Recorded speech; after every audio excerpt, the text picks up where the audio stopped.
We're driven by the search for better. But when it comes to hiring, the best way to search for a candidate isn't to search at all. Don't search, match with Indeed.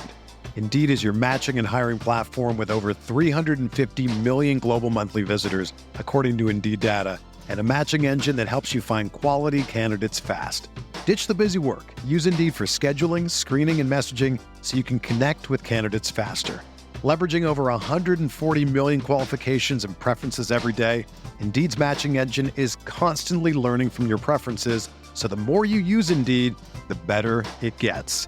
Join more than 3.5 million businesses worldwide that use Indeed to hire great talent fast. And listeners of this show will get a $75 sponsored job credit to get your jobs more visibility at Indeed.com/Blue Wire.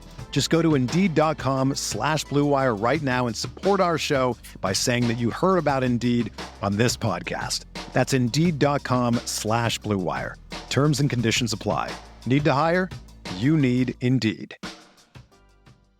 With Audible, there's more to imagine when you listen. Whether you listen to stories, motivation, expert advice, any genre you love, you can be inspired to imagine new worlds, new possibilities, new ways of thinking. And Audible makes it easy to be inspired and entertained as a part of your everyday routine without needing to set aside extra time. As an Audible member, you choose one title a month to keep from their ever-growing catalog. Be inspired to explore your inner creativity with Viola Davis's memoir, Finding Me. Find what piques your imagination with Audible. New members can try Audible free for 30 days. Visit audible.com/imagine or text IMAGINE to 500-500. That's audible.com/imagine or text IMAGINE to 500-500.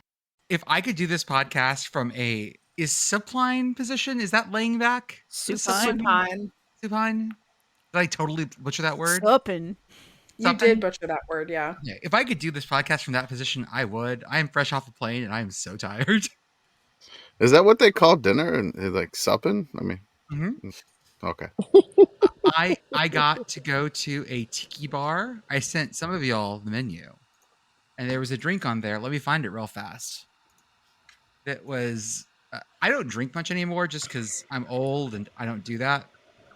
But this was one where I was like, okay, well, my friend went to this bar. Great. Also, the fact that this drink was a 1 per person limit, which always feels like a good challenge. Wait, just this drink specifically or the bar? Sorry. This drink specifically. This drink. Okay. Was a 1 per person limit. Let me find that menu real fast. Oh, there's a bar right by my house that has that for certain drinks. Here we go. This is I've never had one of the drinks that is 1 per person. But Ray and Nephew Jamaican Rum, Bacardi Gold, Hamilton Zombie Blend, Velvet Falernum, Pernod, Grenadine, Cinnamon, and Grapefruit. And yeah, that sounds about like the drinks at the bar near my house. Do they have like a little fire that he shakes the cinnamon on and it causes like sparks to fly off? Abso-fucking-lutely. I got into y'all have never seen me like drunk, but I get very quickly into an I love you man.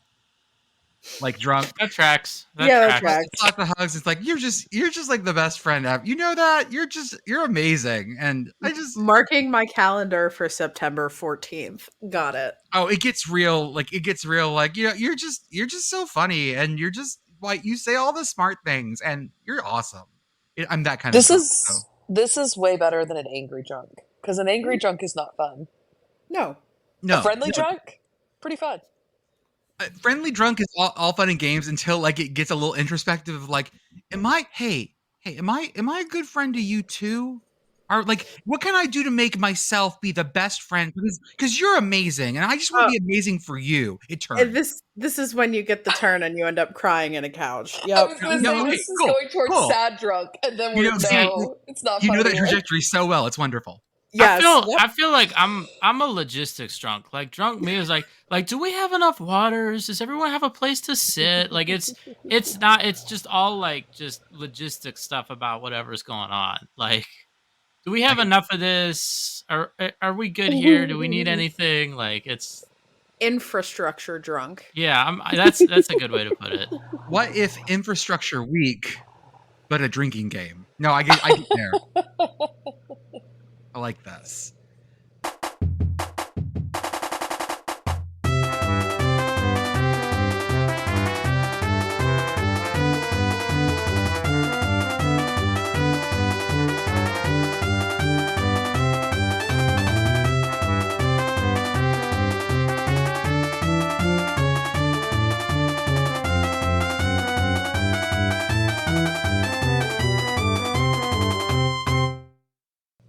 Welcome, everyone, to the Sickos Committee podcast. This is our podcast for the evening of August 25th, 2024. Being off on a Sunday episode for this podcast doesn't feel weird because you come back on Tuesday and it's like it never happened. Like you just like did a little skip. When you're off on a Tuesday episode like I was, I feel like I haven't seen your faces in years. Now, Yeah, it's been a minute. I did have the kind of day after the night of drinking where on Saturday, where you live like 4 days in a single day, there's the energy to get you up and going. I found in Columbia, South Carolina at a little street market, not little, it's a big one. I found a pimento cheese and fried bologna biscuit that saved my goddamn life. That was the perfect amount of grease and dairy and fried meat and bread that saved me. That was the Saturday morning. Then there was the car drive back to my friend's place. Then there was the football, which feels like 2 days worth of football. And it wasn't even really 1 day worth of football. Oh, we'll get there. But good God, for some of us it was. For some of us it was. For some of us, we aged many days. I saw Katie. I saw the saddest Florida State fans, like a family in the Charlotte airport. And I was like, hey, y'all, it was a really good game. I'm sorry about that. And one of the sisters that was there was like, it's fine now. And one of the guys just turns and goes, no, it's not. So we're all just we're all processing this as like in real time. It's wonderful. Mm-hmm. I love it. As always, folks, I'm Jordan. And with me tonight, I have Commish, Beth, Pitt Girl, Arthur on the ones and twos, and special guest, Florida State Katie. Florida State Katie, how are you? All things considered, I'm okay. Yeah. I'm all right. Last season broke me, and I felt some things yesterday, but not nearly as much as I normally would. It's okay. It's all right. I think the part that feels realistically good about it is the fact that y'all can still make the playoffs just fine. Like this does nothing to it to damage that chance. Sure. But I mean, consider if there's Jordan, a lot of work. Jordan, you are assuming that the loss to Georgia Tech and every other Florida State game are independent events, the outcomes of which have no impact upon each other. Mm-hmm. And I don't think that's true. But you have to. You have to think. Do you? Yeah, we'll get into that in a bit. Pitt Girl, how are you? We're gonna lose a few more games. Sorry, I just throwing it out there. We're gonna lose a few more games, and that's okay. I've made peace with it. It's okay. We'll talk about Boston College on a Monday night in a week. Yeah. Let's talk. Yeah, let's move on. Pitt Girl, how are you? I'm good. I spent a while sitting outside today, as is my wont. I watched college football yesterday. I touched grass for a little bit yesterday, and then I watched more college football. It's all good.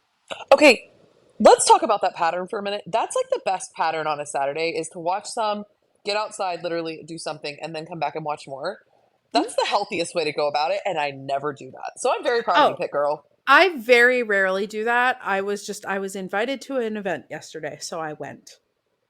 I mean, it's healthy. It's good. I feel like, at least recently, past couple games for Florida State, the thing to do is opt out. Just one. It was just one. I mean, we played really hard on the other ones. I mean, that is true. I'll give you that. Beth, how are you? I am swell. I decided to just go hard in on football yesterday. Mm-hmm. And I did make it for multiple minutes of the Hawaii test. Yeah. Before at long last I crumbled to dust, as three of you watched. Oh, I fell asleep not that much longer after you did. And then I woke up at 3:00 in the morning and my computer was saying, and that's the end of the game from Hawaii. And I was like, okay, cool. I'm going to bed. Does this count as a pass? I saw the end. Okay. So I was back at my hotel at 12 o'clock last night at midnight. And, for the record, anyone listening, I was not at the game in Ireland. I was in Raleigh. Yeah. At the live show for the full cast and the Hit Pod recording. Anyways, back at my hotel midnight, had it on, was watching it for a little while and then was like, oh, I'm not going to last. Like, I'm not in even beginning. I'm not in any season form. I woke up at 2 a.m. because there was loud noises in my hotel, and literally the thought crossed my mind, I should turn on the Hawaii game. I'm sure it's still on. Yeah, that's the vibe. I did not, because I was like, Katie, let's not screw up your sleep schedule this bad going into the week. Like, let's not do that. But I was very tempted. Commish, how are you, sir? I passed the Hawaii test. Proud of you. Yeah, that's so impressive. Proud of you. But the whole day, I've been thinking to myself, at what cost? At what cost? Indeed. This is why I didn't get up at 2 a.m. This is why I did not get up. Like, I made it. I did it. I stayed up. I watched it all. Hawaii sent a tweet on us.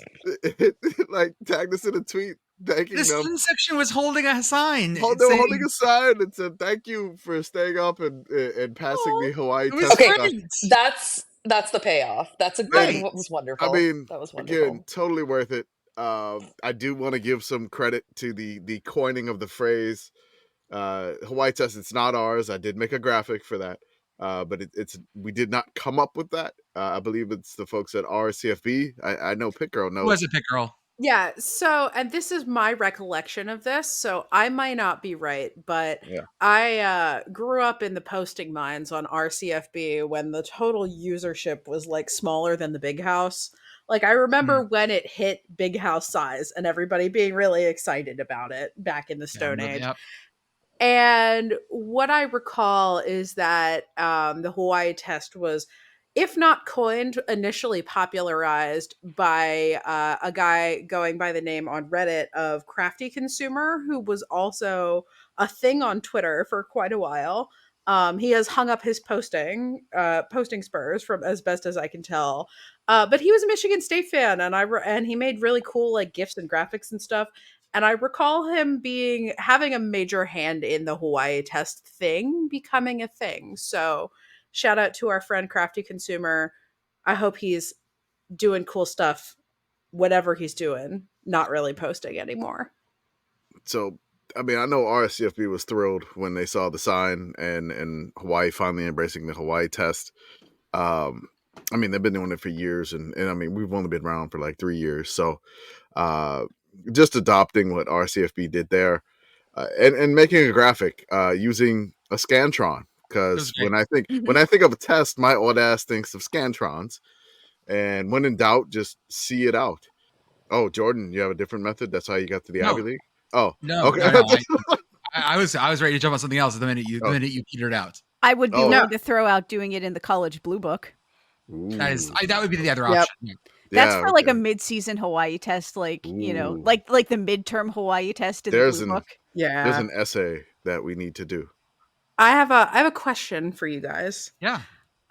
Number one, I think Scantrons are still in use. They certainly were still in use when I was in school. Okay. But I have heard from various people that some schools require you to purchase your own Blue Books and Scantrons. And this is absolutely wild to me. Yeah, hey, professors just give them to you. Is this I mean, obviously this is real, but like you guys have to do this? I had to do it at ULM. I had to buy. I had to do Dartmouth. I had to buy Blue Books and Scantrons. Yeah, you would go to you literally would have to go to the bookstore and buy this. Yeah. It again before like the days that I mean I went to college like before the day, like our dorms did not even have like high-speed internet. We all had dial-up still. That's how old my ass is. They had just gone away from dial-up. Like I was there the first year that they didn't have dial-up anymore. We had DSL and it was very exciting. I'm leaving like ULM and they're finally upgrading the dorms. Basically, they were a little bit behind the curve, but I mean it's Monroe, Louisiana. We're definitely not trendsetters. Not like us over at Teal. Yeah, your Hawaii midterm, I believe, is October 26th, 11 p.m. Eastern kick against Nevada. Yeah, that sounds right. That's good. Oh, I just what series of decision leads you, the university, to say, no, it definitely makes more sense to make every individual student buy their own Scantron rather than just having a budget to buy these and make them available to professors? I wish I had an answer for you, but that's how it was. Blue books and college admins who are listening, sound off in the chat because I want to know. That feels like making your kid go out and like grab the switch off the pear tree that you're gonna smack them with. Mm-hmm. Yeah, you know, I don't want to get into like funding wise, but you know, some states. Yeah, PSA, don't hit your kids. I don't want to get to, but some states they cut funding for education and. Yes. Those are on the chopping block because I mean I know it's really expensive for scantrons. The state-related universities in Pennsylvania are also not doing so hot on the state funding front. So like, I get you. Yeah. So. Yeah. I'm going to be over here crying in Pasha if anyone needs me. This has been Educational Policy Corner with the Sickos Committee. The first thing I want to talk about is Jim Harbaugh. I know he's missed. I know we miss him dearly. Jim Harbaugh, innocente. He's gone on to a better place, Los Angeles. And the best set of quotes I've ever seen. And I'm gonna need y'all to each read one of these because they're really good. Jim Harbaugh, some of his football players got stuck in an elevator. And because he is for 2 hours. Yes. For 2 hours, but because he is a coach, he is unable to think about things in a non-coach way. Mm-hmm. I believe, we could create a Rorschach test for coaches to like present them with any situation and see how you can tie that back to football. Beth, I need you to read that first quote for me. This is about the players that were in the elevator. This is from Jim Harbaugh. That's a shared experience that brought them closer together. I just missed it, being on that elevator. It was like, wish I could have been there with those guys. But Justin Herbert was. Oh, Pitt Girl number 2, please. Justin was there. Justin Herbert, his hair was a little wet, but his shirt was completely dry, Harbaugh said. That was another thing that blew me away. The guy is just a beast. Okay, I have some questions. Is his hair wet because he was sweating the whole time, but he was wearing a dry fit shirt and the shirt is like, is that what he's trying to, I don't understand. I read that one. I don't know why this is me because I have a lot of hair and so it stays wet for quite a long time. But I was just envisioning like Justin Herbert had like basically just gotten out of the shower and walked into this elevator. Walked in the elevator with the, they were going to go somewhere. That's my image too. But they were in there for like 2 hours, right? I assume that the kind of like conditioning that Harbaugh really wants out of his guys is for them to be able to activate specific sweat glands only. Yeah. Through which they perspire. Like it's that really controlled level of control. That's right. Commish, I need you to read number 3, please. Okay, number 3. All right. You get in those situations and it's a test of wills. I was proud of each of the guys and the 2 women that were on the elevator. That's a win. You feel good about yourself. You were challenged. It was a test of will. And you pull it down or pull it in. It was common. Direction. I don't know what that means. Okay. Okay, keep going. Yes. It was a camaraderie amongst that group that is even stronger than it was before. Can we take a second to talk about what the experience must have been like for the 2 women in this elevator? Also that he said like some guys and then specifically 2 women. Like, what? What was the makeup? I know the leader was there. I know Justin Herbert was there. But who were the other guys there that helped support their quarterback? So in total, it says we dodged a bullet. It was a shared experience. 11 or 12 of our players were there for about 2 hours. So, so that's 14 people trapped in an elevator. It brought them closer together. And we're already talking about the sweat situation, so there's going to be a smell. It was gamey. It was a gamey elevator. Justin Herbert's hair was definitely wet from sweat. I'm sorry. Like, the further we're digging in, yes, it was wet from sweat. That's disgusting. Katie, could you wrap us up with the final quote? Yes. I'm so glad I got this one. Harbaugh even used his family motto to describe the situation. Who's got it better than those guys that were in the elevator? Nobody. God damn it. I'm going to miss that man so much. He really belongs in college football. I just want to be clear, and I'm going to be a downer for just a minute. We lost Harbaugh, Saban, and Mike Leach in like 2 years. That's a lot. Yeah. That's a big deal. Justin Herbert was a leader. He was a rock. Jerry Fouts told me the same thing. A certain part of this, and I remember, Harbaugh's the rest of Harbaugh's career and what he's done, and I get all of that. It feels like he's gotten the college brainworms worse in the past couple of years, and now this is kind of a like Steve Spurrier to the Washington football team situation. Yeah. Does anyone else get that vibe? Like he's going to get to the end of a game and be like 5-11. Yeah, I mean something's going to break him. I mean, I don't really get that vibe because I'm not old enough to remember Steve Spurrier coaching the NFL. But sure. I don't. It's like when Yu-Gi-Oh got sent to the Phantom Zone. That's a reference you might understand. I don't get that vibe at all from the Chargers and Harbaugh. This is like weird California man out there in California. This is like former Chargers quarterback Harbaugh coaching the Chargers now. This is one place that can embrace his quirkiness. Can you imagine that man as a head coach at University of San Diego, a small Catholic FCS school, and this man walks into your office being like, "I want to be your head coach. Also, here's a 20-minute interview," and you go, "Well, I guess hey, got to do something with this." I mean, his episode of Saved by the Bell definitely got him that job in San Diego. I agree. I always forget about that. Oh my gosh, I always forget about that.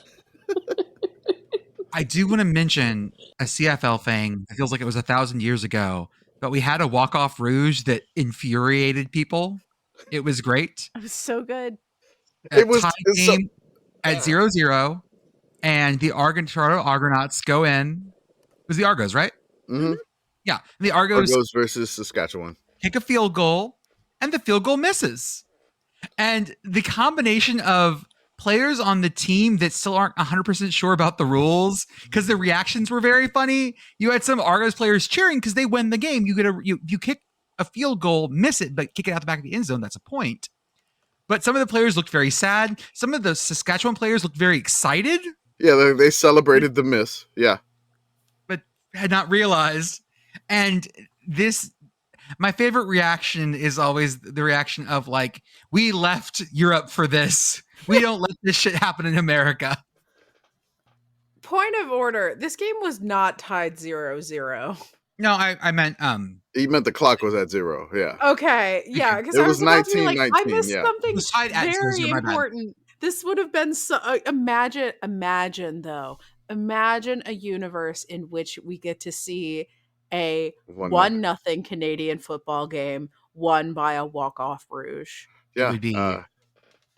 Our count would I think that's explode. The day that we collectively ascend into heaven. We gotta, I mean, that is our that's God calling us back. That's our rapture. Is this what Tantra is? Is this what tantric sex is? No. Okay.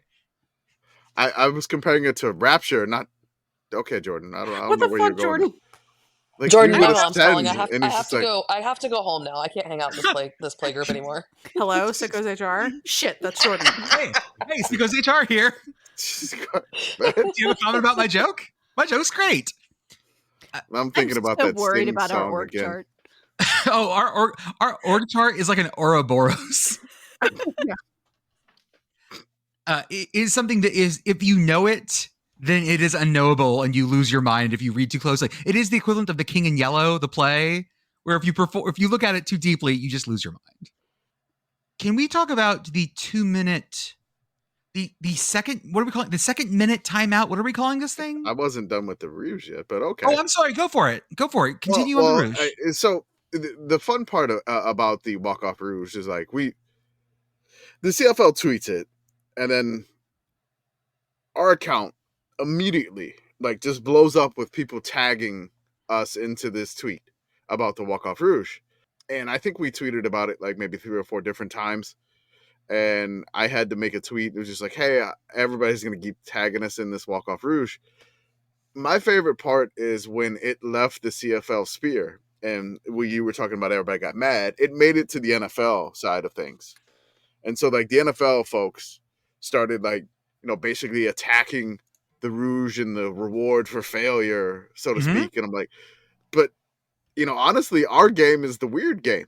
This has been around. Like, you've been rewarded for like missed kicks since like the 1900s. So our game is the weird game. So, but again, we are Fahrenheit. Folks are Celsius. We are always different. So this is another thing. And really, to end a game like that and just see the comments like 50-50 split. And then it was not 50-50 split. It was not. There was way more anger. Okay. Well, like the split I'm talking about is like when you got 50-50 people understand what just happened. Yes. And why they won. And then the other 50 is like, I'm sorry, I'm an idiot. What the hell just happened? Why are they going to point for this? And then our mentions, which our mentions are a thing now, apparently. Like, our followers know, and they will, go in and explain the Rouge, the finer points to our fellow followers, which was incredible. It's like, I love that. Like, the atmosphere of it doesn't always work out that way, but the followers, when united, can deliver messages for us, which is weird. As a committee, we're a living thing. We are a committee, and the Walkoff Rouge kind of united the committee. I do also like how we, having started as reply guys, now have our own reply guys. Mm-hmm. It's just reply guys all the way down. It is. It's kind of like the reply guy pyramid or something. What is it? Are we a mid-level marketing scheme of reply guys? Yes. Oh, I hope so. I've always wanted to be at the top of one of those. Yes. We did it. We did it. At least we don't have creepy reply guys yet. Advo sickos. That's because we're not outwardly women on the internet, because that would. Yeah, we don't need that. I was about to be like, Jordan, speak for yourself. Yeah, the ladies got enough. Yeah, we don't need that. I can't remember her name. She does a lot of car reviews. She follows us. We talk to her a lot. Alanis King. Yeah. Thank you. She has Bob's Guy, and poor guy who likes to see her bobs. And Bob's Guy was like gone for 3 weeks. She got a little worried about him. She got worried about him, and then he came back. He showed back up and wanted the bobs again. Amazing. What are we calling the 2-minute thing? What's the actual name of it? Someone tweeted it yesterday, and I still don't remember. So it is the horror that has no name. We need a name for it. We need to come up with a name for it, which I don't want to put it to the Twitter sphere. I don't want to do that. I think committee needs to own this one. I mean, it's called officially a 2-minute timeout. Yes, officially it's a 2-minute timeout, but everybody's still calling it a 2-minute warning. That's what we do to my nephew when he kicks his brother. Like, that doesn't work.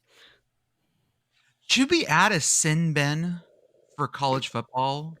If you penalty bad enough, but not like so bad that you get sent off, should you be allowed to like go sit in the box for 5 minutes to think about what you've done? That like never happens in college football, though. It's a use of the medical. What's the use case for that? Like rugby has a couple penalties like this. They're not bad enough to like. We haven't gotten to the SMU Nevada game yet, have we? I mean, that like. But I think that we'll get a name for this. But this 2-minute timeout warning thing, I get it. I understand that it's not adding commercials. I understand it. It will take me a little bit to get used to it. It does fuck with the flow of the game slightly. Just in those last 2 minutes. I just need to know the name for it. It needs to have a fun name. Because honestly, when it hit, they hit us with a lot of commercials, and I was like, perfect, bathroom break. The 2-minute tinkle time. Texas two-step. No, we're not calling. Please call it the 2-minute tinkle time. Everyone God, I think we got a podcast episode title. Oh God. That's what we do at the stadium. Hey everyone, it's time for the 2-minute tickle. Everyone turn to your neighbor and give him a tickle. No! Tinkle! No! Jordan, tinkle. Not tickle. I heard okay. Oh boy. Everyone turn to your neighbor and just give him a tickle. Give him a tummy tickle. That's what we do. This is getting worse. This is somehow getting worse. Tickle, tickle. I'm just imagining church instead of saying "peace be with you." Just Yeah, tickle it's your like- neighbor. Yes. Offer the sign Tickle of me peace. with you and also Peace, with I you. said, and offer your sign of peace. Tickle, tickle. No one does that. My word. 2 minutes. Listeners, I wish you could see the faces because it's a combination of like Katie laughing so hard she's crying. Beth is just like Pitt Girl is drinking a soda, just being like, I'm done with this. Beth, hand on her face. Arthur is just blinking repeatedly, trying to figure out how to process this. It's great. No, I'm processing this. I'm just tired. Oh, I'm with you, Arthur. I'm a little loopy. Can I say that I loved one? I like Nick Saban's new job. Nicholas, you're doing a great job, buddy. Hey, champ, just keep it up. But his body language is my absolute favorite thing. Yep. Because his body language is always horseshit. Yep. It's arms crossed, but like slumped back in his chair, just like this. Fucking hate this. And we need a curmudgeon. We do, and it's particularly funny because ESPN and its infinite wisdom decided that they needed to bring Pat McAfee back on game day. And I was upset about this. And then I didn't even watch that much game day this week. Like I watched like the last like 20 minutes of game day maybe. And I was annoyed at Pat McAfee. And then I noticed Nick Saban's body language. And I was like, okay, I'm back. I'm back in. This is compelling television only because it's so clear that Saban hates Pat McAfee as much as we do. And he's trying really hard to make it look like he doesn't, but he does. I did not watch much game day last year, but I saw Saban on because I was actually watching it yesterday. And I'm back in because of Saban. I'm with you, Pitt Girl. Like his disdain for Pat McAfee is amazing. And he also like just ran circles, I felt like, around so many of them because he's coached and he has like, just so much knowledge. It was great. It was so great. I loved it. Just give him 10 minutes every game day just to break down film for me. Let him sit there and just talk about like a DB who flinched too hard. And as soon as he flinched, you were going to burn him right there. Because I love that shit. Beth, I described it to my friend as like, he knows ball so well. And I love hearing people talk about things they know very well. It's the same thing as someone who can sit down and be like, you know, it's that chord in the second movement of Beethoven 6 that like it's that one chord and it's in all these parts and people are like pulling the score out of their head, like they can see it and feel it in real time. And I've never been that good or studied. Oh yeah, but same. To see people do that is always impressive, and this is the same thing. Yeah, and it's I will enjoy watching over the season as the existence of Pat McAfee causes Nick Saban to wonder things like, is there really a God? Am I maybe in hell? Before he finally goes mad. It's very Sartre-esque. Hell is other people and you're sitting next to them. That's very much it. This might be the Dante Circles of Hell. Actually, mental thing. College football circles of hell. We might need to run this. At the bottom, it might just be Pat McAfee chewing on you. Biggest nope. I mean, we could talk about, you know, I really don't. Pat McAfee's, whatever. I want to talk about Kirk Herbstreit getting booed to everything. I mean, I enjoyed that. That was fun. I didn't get a chance to watch game day, so describe it for me. Boo. Every time he talked. It was like he was Roger Goodell. It was kind of. Oh, that's wonderful. I mean, I think that like college football wise, if you had to say like who is the most Roger Goodell college football person, like outwardly it might be Kirk Herbstreit. Like in terms of being like visibly there, right? Like I'm not saying he runs things, but like in terms of being like the spokesman, the talking head that like everyone thinks of as like Mr. College Football, like that's him. He has kind of the oeuvre that would make somebody just walk by him and yell, "Nerd!" The question that I have though is, Does Roger Goodell have a very good dog named Ben, though? Why would I know about his dogs? I don't know. Because we know about Kirk Herbstreit's dogs. I just remember Roger Goodell having like a weird like recliner in the COVID draft, and it looked very comfy.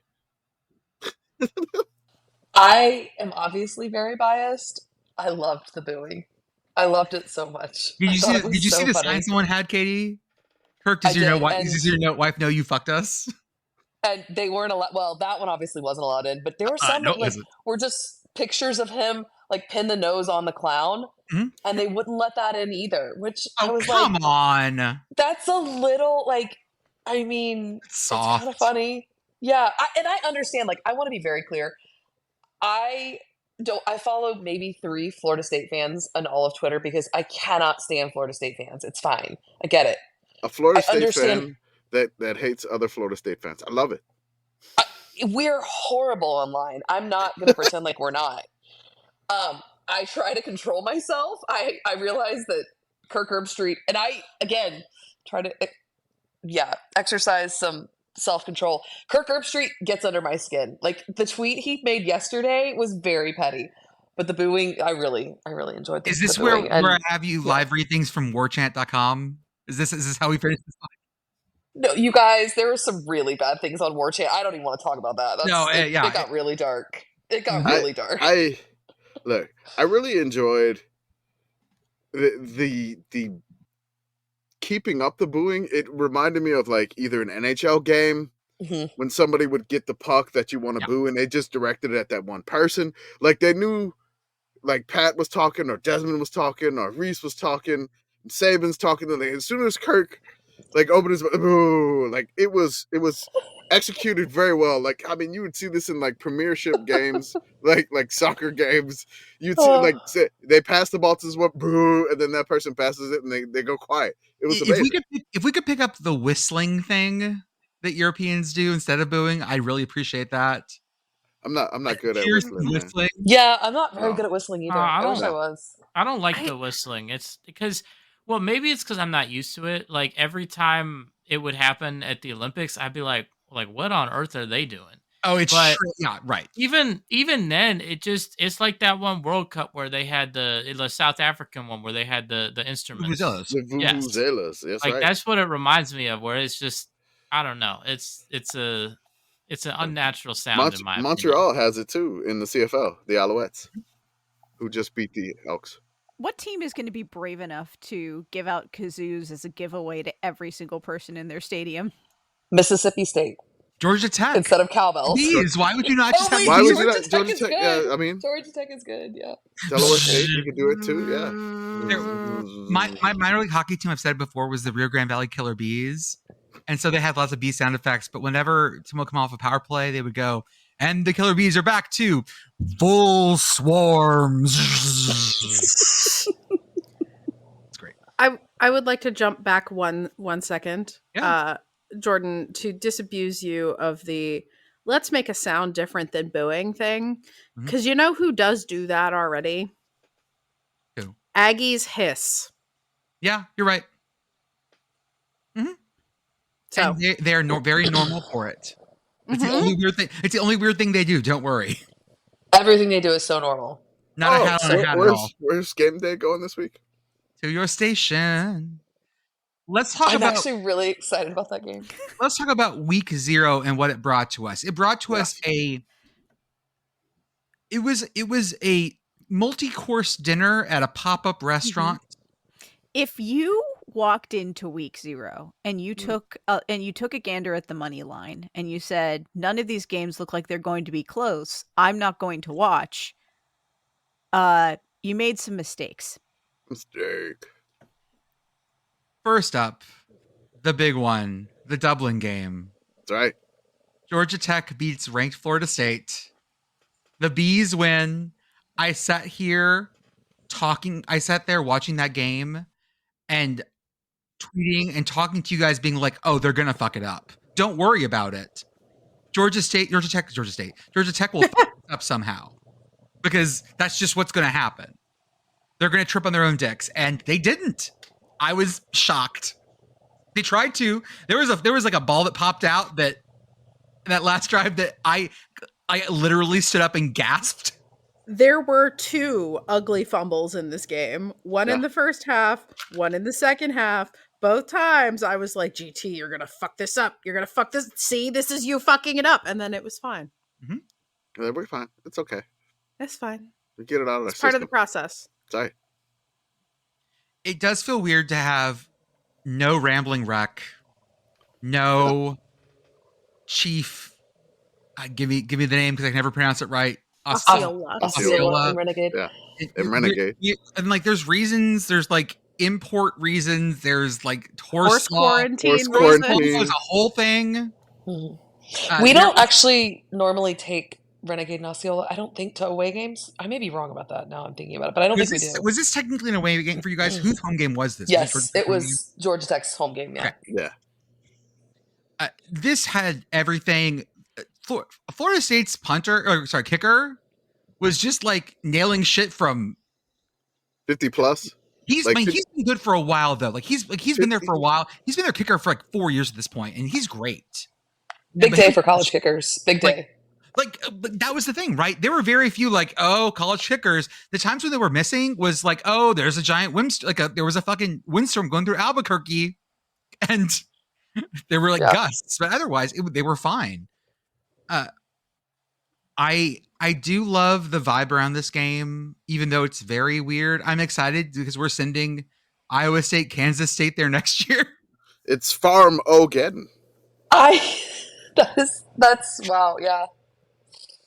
And somebody on Twitter created that. I'm not claiming that. I love those vibes. Isn't that great? Look, I love this game. We're sending Pitt there. I love this game. Weird reason. Both teams only had 7 drives each. There was only 2 punts each. Georgia Tech had a 14-play, 75-yard drive. Florida State had a 15-play, 80-something yard drive. And just eating time. Florida State opened with the touchdown and the swinging gate. And we got to our number of the day, the Sickos number of the day, which I think I'm going to message Hartzell and be like, hey, if anybody has this score, this is the Sickos score of the day. So if somebody gets 9, or somebody lands on number 12, that's the Sickos score of the day. Just for a random update. But 15. Yeah, stuff like that. You can just do any numbers throughout the year. The Sickos score of the day. I love the Irish punter going to Australia to pro kick and then going to Georgia Tech. Then that whole graphic. We had to sneak him into the country through where? Serbia? Serbia. I think it was Serbia. We had to sneak him into the country through Serbia. I mean, Irish punter secret punting sessions. He ordered a football off of Amazon, and he had to punt early in the morning to not alarm the townspeople. I mean, that is our stuff, man. Secret punting sessions.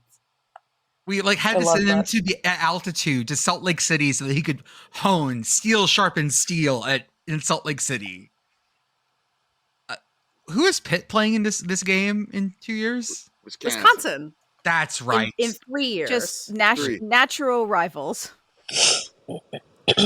Is that better or worse than sending an actual honest-to-God ACC conference game there? Or a Big 12 conference game? Did you see the stuff, the gear that said Georgia in gold and... even better. It said Georgia versus Florida. Right. In the correct colors. Right. For the flagship university, whatever you want to call them. I do love also the fact that absolutely means we're going to see Iowa versus Kansas shit next year. 100%. No, it doesn't matter. It's going to say Iowa versus Kansas. Okay. As the same thing. Oh, they're gonna use the wrong logos. Oh yeah, 100%. Oh, guaranteed. Because the idea of well, what do you mean? We have 4 schools all called the same thing: Georgia Tech, Georgia State, Georgia Southern, Georgia proper. Why are you all named like this? Why are you like this? Which is a question we ask about the sport a lot. Yes. I have one final question about this game. There was a Florida State couple that they interviewed on Game Day that flew over like 125 people of all Florida State fans and got married in Ireland. How are they doing today? How are they doing? Great. Why not? Hey, they're in Ireland, which, having been there, it's a great place to be. I hope so. It's got like the happiest cows in the world and really good chocolate because the cows are super happy. And it's beautiful and the food's really good. And I hope these people are eating lots and lots of Irish brown bread and drinking lots and lots of Guinness or Murphy's or Irish craft beer, which is a thing, actually. So, do you guys remember? Hang on, it's hazy. I think it was the Jacksonville State game that we lost, that a player and his girlfriend, maybe a cheerleader, I don't remember, they got engaged before or after the game. Do y'all after the remember game, that? Yes, when we lost the Jacksonville State game. This is a pattern. That's all I'm saying. Okay. I carried my engagement ring in my pocket to several meals because the meals weren't good enough. I was like, this is not a good engagement meal. So, like, I waited for 2 or 3 meals till we got to the right meal. Proposing at Taco Bell. These people were not waiting for the right moment. They were maybe picking the wrong moment. Doing it proposing after the Jacksonville State game, that's a choice. I mean, it gives you the option, though, to turn to your beloved at the end of the game and go, well, I guess the honeymoon's over. Yeah. I feel like once you know, like you just have to, you want to get it done, get it out there, right? I mean, I don't know. Sure. Maybe that's just me. Yeah. No, I don't disagree. I'm saying choice of venue being the Jacksonville State game and then doing it even after we lost. Yeah. I don't know. I mean, I wonder if, like, next time Pitt plays Florida State, like, how does this work if, like, I were to propose marriage to someone? Oh. Like, as a not a Florida State, as like a... Wait, hold on. Did you meet somebody at Michigan in that long monologue that you wrote? No. So I'm just saying hypothetically. Because I feel like I probably have a lot of time. There's too many damn teams in this conference now anyway. Okay. All right. So there's probably a long time till Pitt actually plays FSU. But ACC title game this year. I got it. All right. I don't think Florida State's gonna make the ACC title game. I don't either. No, I'm kidding. I have no idea. No, I legitimately don't. I don't know. Someone has to do it, right? That's how I end up doing things usually. But I don't know. I'm just wondering, like, hypothetically, like, could I, if I propose as a opposing fan at an FSU game, like, would that also jinx them, or would that bring the jinx back on me? Arthur, I am pleased to inform you that you will have the opportunity to test this theory sometime in 2027. Okay, we got to get this work. Okay, we're getting to work now. And it's in Tallahassee. Whoa. When we open our Sickos Committee dating app. What are we calling that? Oh, God. Pitt Girl's body language, y'all. Her, like, the full body shiver and revulsion she just had. With respect to our beloved followers, think about the gender ratio on that app. Oh, thank you. Thank you. No. We got a ladies, the odds are good, but the goods are odd. There's a slogan. Again, going back to talking about you guys being like, yeah, we don't have any reply guys. You're not one of the ladies on the committee that does. I am haunted by the notion of Sickos Tinder. Like, I'm not going to be able to sleep tonight. Sickos Grinder then. Okay. No. This is the other direction. It's not better. How is that the other direction? It's the same direction, but worse. Yeah, the other direction would be like Sickos Next Door or something. Actually, I think that might be the worst idea we've had yet. No, Sickos I want Sickos Next Door. Sickos Next Door is what I want. I think code Sickos Craigslist right now. That's called Facebook Marketplace. Isn't there a misconnections on Craigslist still? That was the got rid of it. Did they really? Misconnections. I saw you at the Middle Tennessee and Tech game. No, you were the only other one in section 110. You guys, there was a guy that came up to me. This is what happened last night. There was a guy that came up to me and said, "I really love your F1 tweets," and I was like, "That is really specific." And like, I did not know this person at all. It was great. I was like, "This is amazing." Okay. Yep. Misconnection. This has happened to me. listeners, I will say that if you find yourself having a missed connection at a Middle Tennessee State game or something similar, please DM us. We'll post them for you. Yes. I am happy to be the college football misconnection service. We're gonna do Jordan's list. Jordan's list. I'm very in on this. I'm very in. Here for all of your college football missed connections. I'm gonna go make an email address for this. So perfect. The afternoon time slot post this game was a wild one.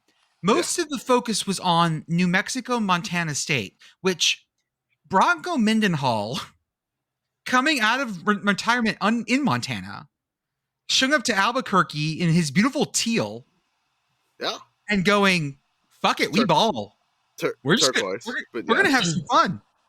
And can you guys remind me where he was before Montana State? Because I don't remember. Virginia. No. He was retired living in the state of Montana. Yes. Oh, and then he took the job he was at Virginia and the BYU before that.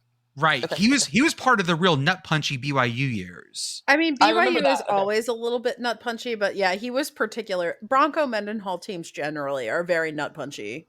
Reasons. I remember the BYU days. I knew there was a stopover in between. I couldn't remember what it was. And it's funny because at BYU I'm a little like, oh my, it's so impolite. But all of a sudden in New Mexico and Albuquerque, I'm like, fuck yeah, like punch those nuts, fucking do it, come on, play that way, hell yeah. It is, and I'm, it is scrappy when the little guy does it. It's like when Diego Pavia suplexed an Auburn player. Like, fuck yeah, this is amazing. If it had been an Alabama player, I would not have been happy about it. Pitt Girl, did you use one of your favorite memes during this game? I actually didn't because I missed a lot of this game. But I do understand that it was, in fact, fucking windy. It was fucking windy. About halfway through the game, a straight line storm or something blew through. I saw the radar of it. It was hilarious. And all of a sudden, it got windy. So windy, Commish, what happened to the cameras? They flew off.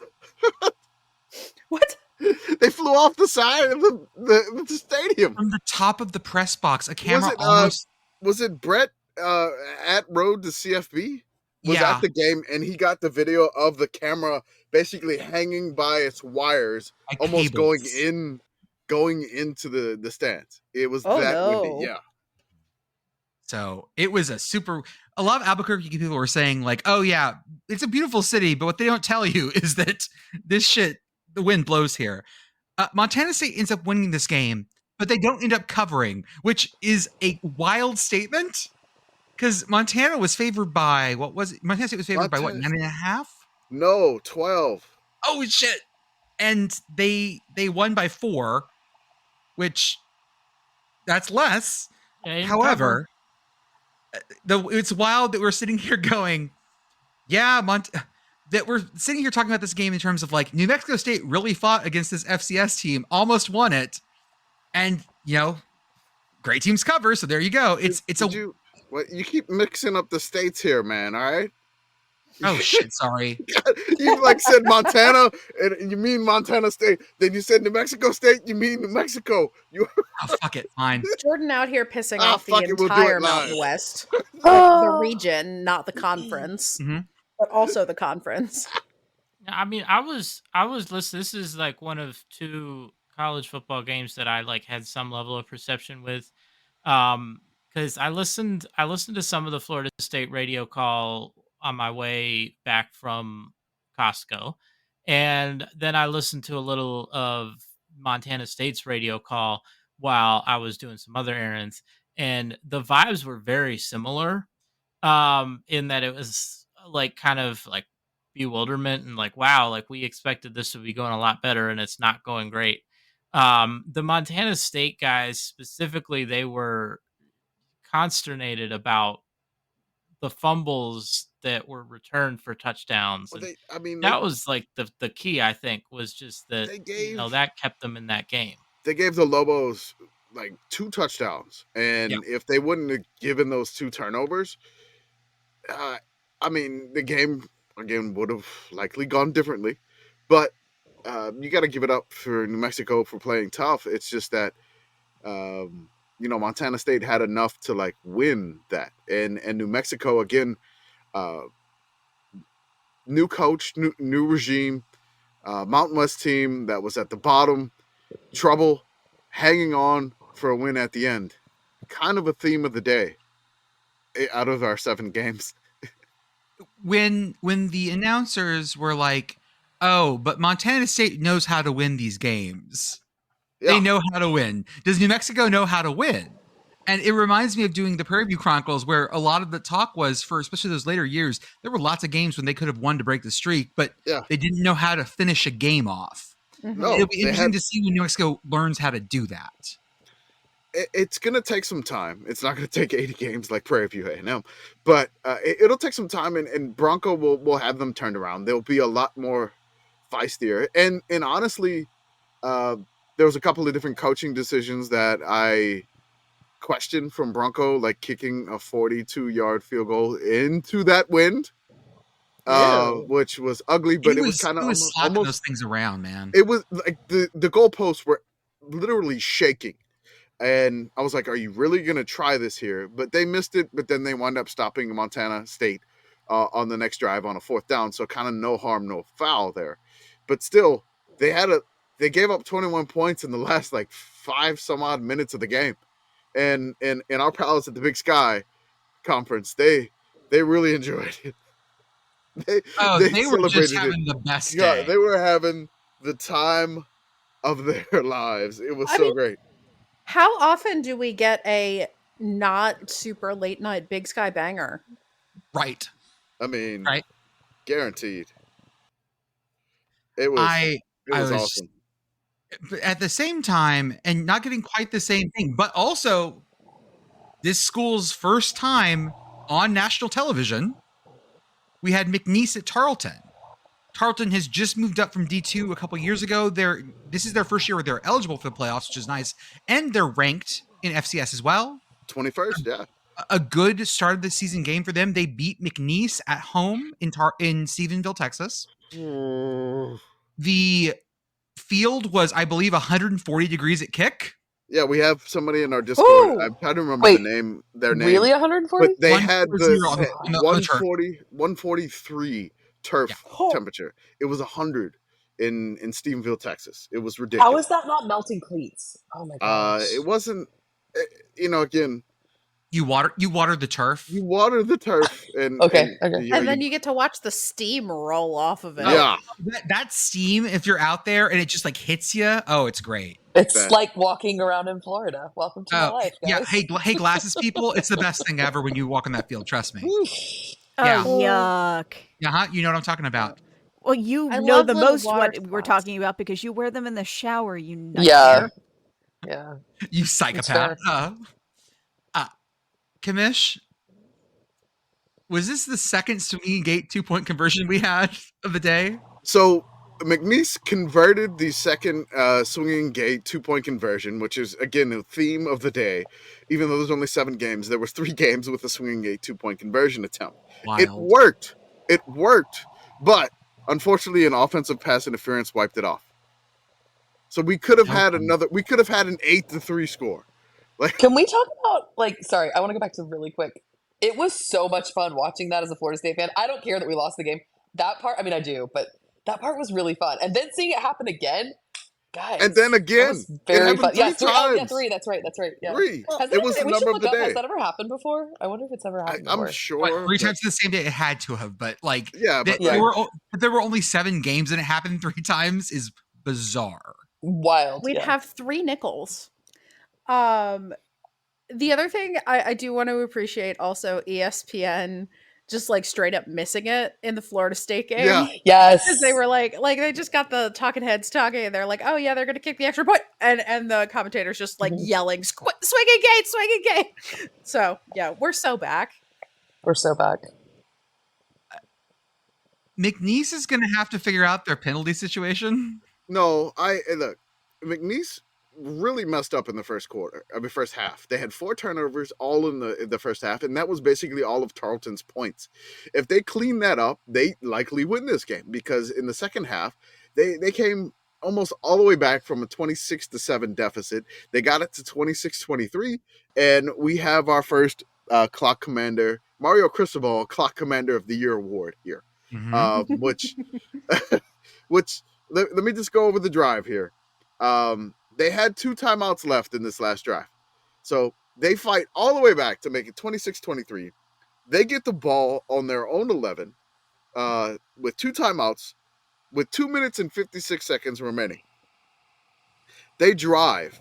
They get all the way to Tarleton's 23-yard line with 51 seconds remaining.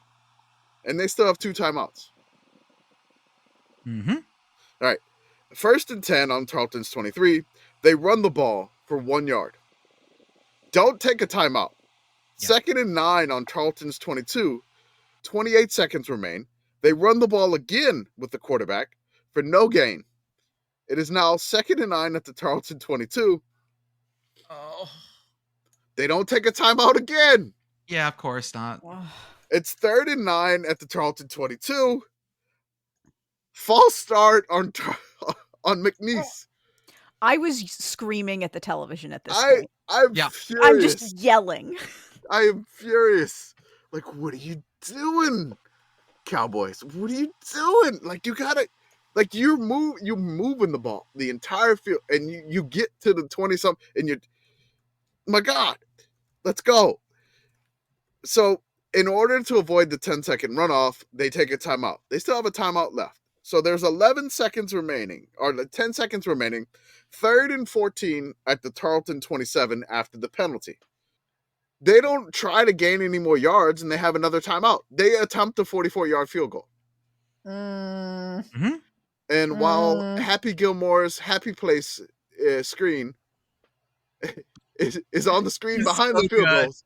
It was so good. At the Tarleton Stadium, it sails wide right, which I kind of need an angle. It kind of looked like it went in, but I guess did.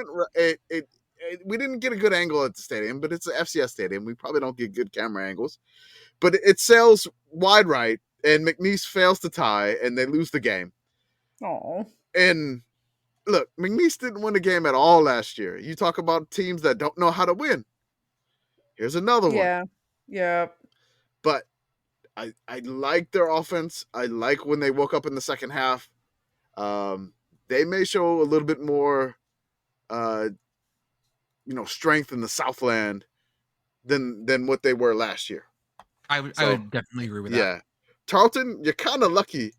But, that was the horse riding logo showdown. That was really good. And I appreciate you acknowledging that you were using an old Tarleton logo. That's right. Because Tarleton has simultaneously my favorite colors, purple, another purple FCS team in Texas. Yep. We have plenty of those. But went from a gradient purple logo to a beveled purple logo on white. Both of which not great choices, y'all.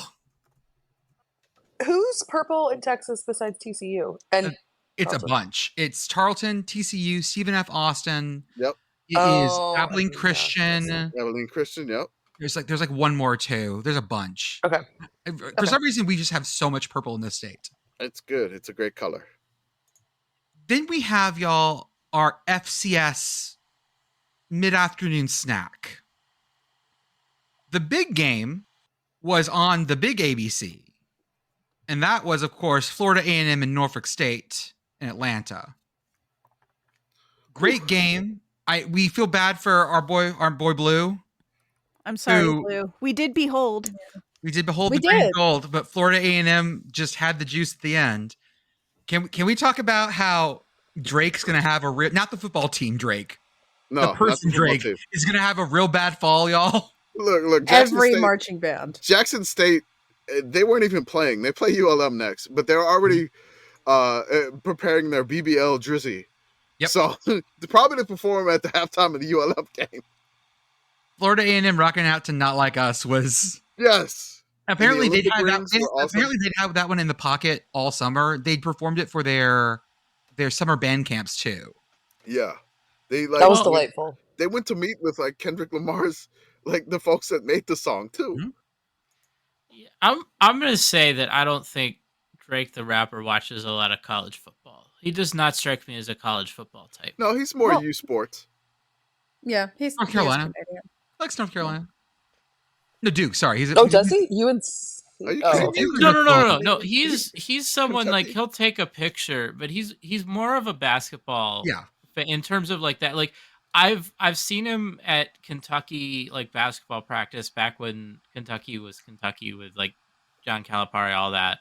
I think there's like a video where he's like dressed as like someone on the team and like people made fun of him for that. Yeah. But no, Drake will bandwagon any team, but like I've only seen him bandwagon college basketball teams. Like I'm sure like NFL, like that's something that Drake would be interested in, but I don't think he's a college football person. But that's fine. That just means that this song, when I heard this song at the Olympics, like this, Not Like Us has become background music for everything in the last couple months. I mean, it has completely broken contain. Like, I would be willing to make you a bet that I could text my dad right now, who does not listen to rap, has never listened to rap, knows nothing about anything, probably doesn't know who Drake is. I could text him and be like, hey, do you know Not Like Us? And he would probably be like, yeah. Yep. They played it at the DNC. That's right. Yeah. It is officially weirdly mainstream. Yes. Like I said, in the rest of the game, Norfolk State goes out to a 14-0 lead, but cannot hang on. They got some mom spaghetti in their stomach, and it did come up, unfortunately, during the first half. I'm just gonna give a shout out to the trainer. I'm gonna give a shout out to the trainer. Yes. Having to go clean that up. Like, shout out to the. I mean, 2 towels, whatever. That's gross. It was a very efficient scoop. Mm-hmm. Whatever the pregame meal was, change it. Norfolk State looked tan to me. Oh. Well, I don't know. Like, so I said Age. that they need to change the pregame meal, and then we had some Norfolk State fans in our mentions, and they were just like, no, they ate cans of whoop ass. Because this game was not supposed to be close, but it was close. They almost tied it. They went for 2 with like 6 minutes left, and they missed the 2-point conversion. Today I learned that a can of whoop ass will give you rumbly tummy. Katie, did you see the things that the Florida State players like had to have in Ireland, so they brought them over? It was like ranch dressing, A1 steak sauce, and Tabasco, I believe. Wait, they did a rider? Because no, they brought these over because they don't exist. Sorry, I was imagining that like Florida State is like, we're not coming to your stupid country to play this game unless you fulfill our demands. No, it's even more American, where they're like, we can't live without this. We need this. We need to bring my it travel ourselves. ranch. Yeah. Well, oh yeah. I mean, it's kind of like me. I may wind up bringing a little can of Tony Chachere's to Pittsburgh with me. Are there? Okay, I have questions because when you travel, you're not allowed to take food, as I understand it, like into other countries, that kind of stuff. So how does this not break that rule? No, so it is not that you're not allowed to bring food. I had like snacks in my carry-on when I went to Ireland last April. It's not that. It's that you're not allowed to bring like specific items that could create issues with like agricultural pests or whatever. In the same way, I mean, you live in Florida, right? And there's like the little stop things. If you drive north out of Florida, it's like, here's the agricultural inspection station. Yeah. We want to make sure that you're not bringing anything evil on the oranges out of the state, right? If you fly to Hawaii, and like Hawaii like makes you like quadruple check shit. Yeah, it's you can't bring certain things. Yeah, it's like that. So there's no reason why, especially like, what's the ranch gonna do? Right. That's fair. Like, there's no reason why The thing that I don't understand What's the thing ranch that gonna I do? don't understand about this is having been in Ireland. Admittedly, I was only there like 10 days, but still, ranch dressing is not something that I feel like is like missing from Ireland. You can get a salad with like Caesar or blue cheese, which is not ranch, but it's close enough. Like, I don't know, man. Okay, but those football players are like toddlers, and you know they're not going to eat some blue cheese. I'm just saying. That I'm feels gonna like put some ranch on my Ulster fry. Or my Scotch egg. No, but just is this dairy free or free dairy? I'm not sure. Was it like Jordan, Saban? Ranch soda bread. Saban didn't want to eat the tripe, right? Yeah. Like when they brought out the food, he didn't want to eat the tripe. He's like, I'm not eating that. That's so funny. Because I assume he also eats like a toddler. Yes, I mean, he does eat a lot of oatmeal cream pies. I feel like toddler. Saban is one of those people that exclusively eats beige food. Mm-hmm. Mm-hmm.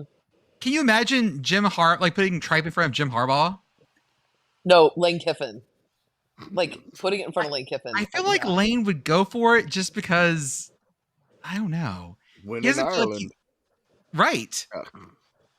Okay. Lane Kiffin eats chicken fingers and that's it, I'm pretty sure. Lane Kiffin would wear a shirt that said, "Kiss me, I'm Irish." Okay, hey, put a pin in this one, y'all. Next, you know he would. Next year, guys, we're gonna go for that Kansas State Iowa State game, but we're gonna go be outside the stadium and just sell bottles of like American Powerade, like real flavors. Is Powerade different over there? I bet you it. I'm gonna tell them it is.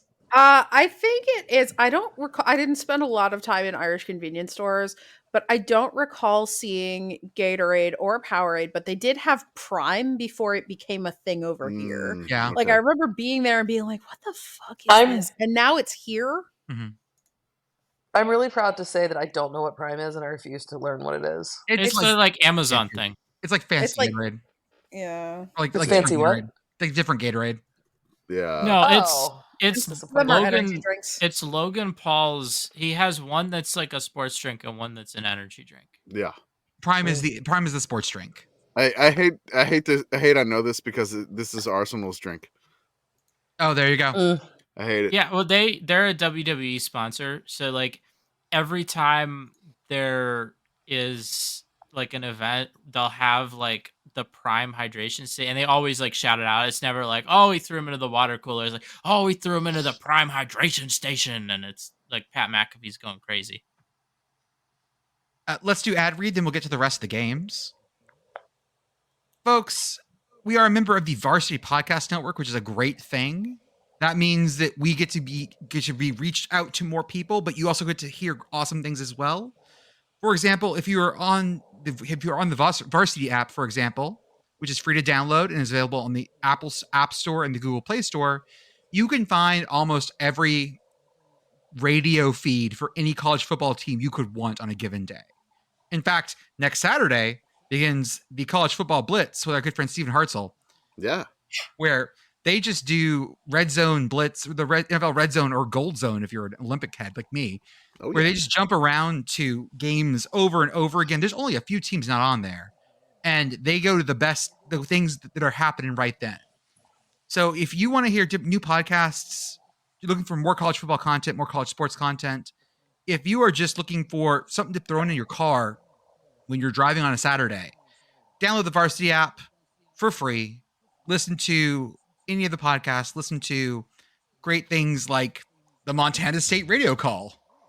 And find that stuff and enjoy your Saturdays when you have to go out and touch grass. Really quick plug about the Varsity app. When I was at the show last night, two of the guys who work with Stephen Hartzell at Learfield Varsity. It's Learfield and then the app is Varsity, correct? Yes. Mm-hmm. Yes. Okay. They work for Learfield. One of them works on the NC State feed, and I don't know if he does the voice work. I know he said he does all the ad work, so he actually works on the app and on the actual radio feed.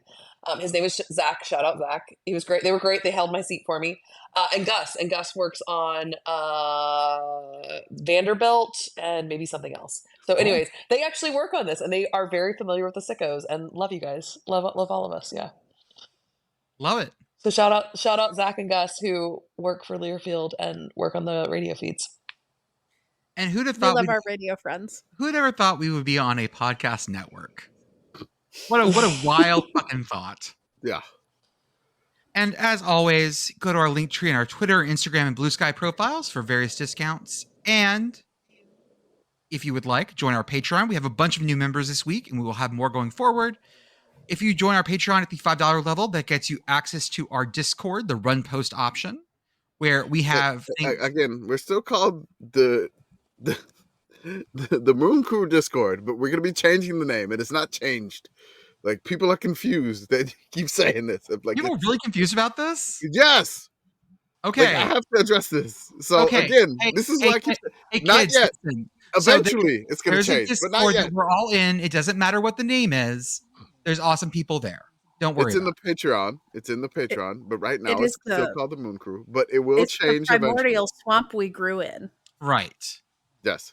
It is. Yeah. It is. It is where you earn your poster stripes. Come hang out in our miasma. Why was that so funny? On our Patreon for $5 you join, you get access to our Discord where we talk about our weekly rankings debate, which we're already doing right now. Commish already dropped his first set of 37 games. Well, we also have. Good.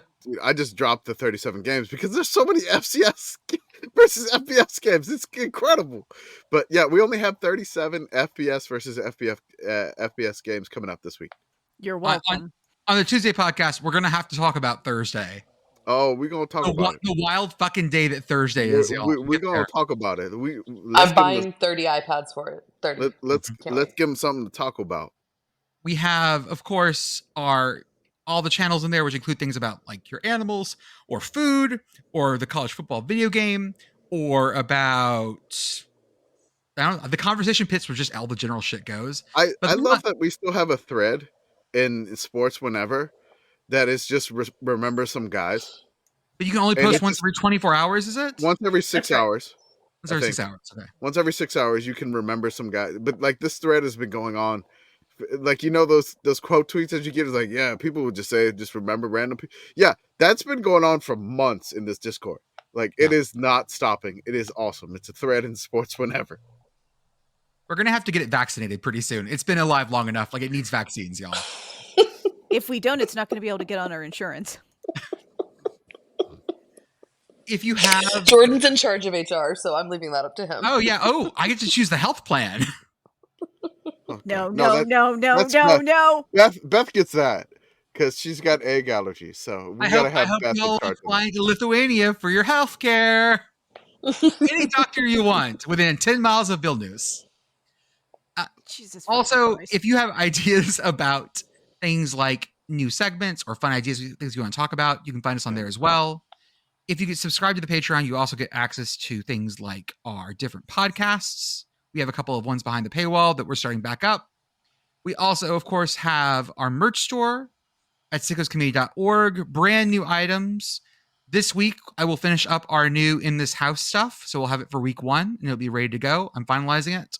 Plus a few other things like koozies, magnets, wine glasses, can-shaped glasses, stickers, etc., etc. We have... Get your very own Live, Laugh, Punt wine glass. Exactly. I just got my nice hot girl punt fall. hat. I just got my nice punt hat. I do love your nice punt hat. No, it's so awesome.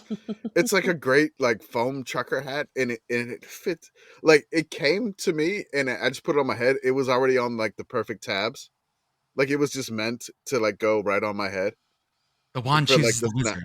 It was just like I just wore the crystal helmet that did not fit on Brent Key's head or Pat McAfee's head, but that's cursed anyway. But whatever. We have our YouTube channel where we post our shorts. Beth, thank you so much for doing clips this last week while I was out of it. Oh yeah, you were awesome. Thank you so much. I got you, buddy. We've got our Instagram. We've got our Twitch. We got our Substack, our season previews. Shout out to Message Board Geniuses podcast. They go to War Chant this week and got all the stuff in there. Like, I love the meltdown alerts. I love Message Board Geniuses. Like, I mean, we don't post it in our Discord because we just enjoy it on the Twitter. But like, oh my God, like, there's a guy who wants a refund. They want a refund for like season tickets already. No, he wants a refund from warchant.com because Warchant, someone who writes for Warchant, I don't know who, told them that we were going to be good. He used all these words like we were going to be great, we were going to be unstoppable, and he wants a refund from warchant.com, which is even funnier to me. Okay. I read a different one then, but okay, that's even better. I need to just really quickly. I called my mom. I don't remember why, when I was on my way home from the airport today, and I had to like talk to her for 30 minutes about the game, which is fine. But like, I started thinking at the end because she was like, I just hope that they put Brock in soon, which is our other quarterback. And I was like, oh, wow, we're going dark places. I was like, I think if my mom had access to WarChant, if I set up an account, she would be a total meltdown. Like, it would not be good. I'm glad that she does not know how to use my message boards. It would not be good. I'm just throwing that out there. I do like the idea of your mom becoming the shitpost queen of WarChant. Mhm. She kind of could be, I'm telling you. Oh, if she had just a little more access to the internet, I think she would be bad. Real bad. And as always, our partnership with Home Field Apparel, the softest, comfiest, officially licensed collegiate apparel. I was wearing my Evergreen State Gooey Duck shirt today at the airport. Hell yeah. Oh, God. It was great. Pitt Girl is wearing her Home Field, like, old school animated mascot shirt, which I absolutely love. This is the football one. Commish is wearing his I'm a Beaver Believer shirt, Oregon State. It's right. delightful.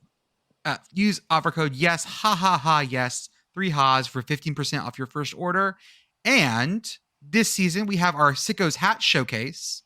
Each week we will have at least 2 hats that will be part of our Sickos hat showcase. This week we have Penn State and West Virginia. Use offer code yes, yes, 2 hats for 25% off your first order. HATTOGO. You can get some hats to go. Get the hats, kids. What's that from? You don't know Chapel Roan? No. Okay, this one's for people younger than you. For the record, I also have no idea who that is. I know who she is. I don't know any of her music, but I know she's popular amongst like a certain bit of our fandom. Yeah, go listen to Hot to Go and come back and you'll understand the joke. Okay, cool. Yeah. So go get your hats. Enjoy that. Getting the smile and confidence you've been dreaming about, all from the comfort of your home, isn't a total mystery with Byte clear aligners. Just don't be surprised if all your friends start asking, what's your secret? Begin by ordering your at-home impression kit today for only $14.95. Byte clear aligners are doctor-directed and delivered to your door. Treatment costs thousands less than braces, plus they offer flexible financing, accept eligible insurance, and you can pay with your HSA FSA. Get 80% off your impression kit when you use code WONDERY at Byte.com. That's BYTE.com. Start your confidence journey today with Byte. Hey, Prime members. Have you heard? You can listen to your favorite podcasts ad-free? Good news. With Amazon Music, you have access to the largest catalog of ad-free top podcasts included with your Prime membership. To start listening, download the Amazon Music app for free or go to amazon.com/ad-free podcasts. That's amazon.com/ad-free podcasts to catch up on the latest episodes without the ads. And now we're back. The game that was going on at the same time as Florida A&M Norfolk State was North Alabama and Southeast Missouri. A game that like North Alabama had in hand to the point that everyone sort of turned it off. And then SEMO went down to the second string quarterback and scored like 25 straight and just won the thing. It was wild. Yeah, it was wild. This was at the Crampton Bowl in Montgomery that is only host to Montgomery high school football teams at this point. Alabama, I think it's Alabama State or Alabama A&M may. I think he moved on campus most. No, but they play like classics there. Okay, yes, you're right. You're right. But no, that's not exactly what occurred in the game. The first string quarterback went out relatively quickly for the SEMO team, and they had a swinging gate 2-point conversion. For North Alabama, they took an 8-7 lead. That's right. The count I just kept throwing on the scores, which I didn't realize I'd have to use it 3 times during the day, but I just kept going back to the well. Pitt Girl's back at 3 nickels. It's a lot. It's weird that there were that many. That's right. So SEMO went down to the second string quarterback relatively quickly. I don't know what the hell happened, but like they kept running like the RPO. And then finally, the quarterback kept it. The second string quarterback was like, fuck it, I'm keeping it. And he ran for like 60 yards. And then like that broke North Alabama's back. And they just like threw like 23 unanswered points on them, and SEMO won the game going away because like North Alabama just turned the ball over on like their next 2 drives, and then SEMO just punched it in and just it was nuts. 15-13 at the half. North Alabama was up. The game ends up being 37-15 SEMO. That's kind of a wild turnaround. Mm-hmm. This is. I wish this game had a little more juice to it. Both these teams turn out pretty well at home, but this is one of those set games that just doesn't quite have the juice to it. Yeah, I don't. It's like an FCS kickoff special for the Cramton Bowl. If this was on the campus for like, I know North Alabama is in the same state, but it's not necessarily close to Montgomery. You know, it's a few hours away. So, you know, again, maybe if this was on campus. Quick, everyone guess where North Alabama University is. Guess the city. Go. This would require me to know names of cities in Alabama. Yeah. Decatur. I don't know. I'm just going to guess Huntsville. Sylacauga. That's the most random city I know in Alabama. It's in a place called Florence, Alabama. Never heard of it. So there you go. Yeah, I did the SCWFT man on North Alabama. On that one? So I knew that one. Also, SEMO, shout out to their city, and they have a fort in their town. It's just called like Fort, I think like a letter. Okay. It's like Fort H or something.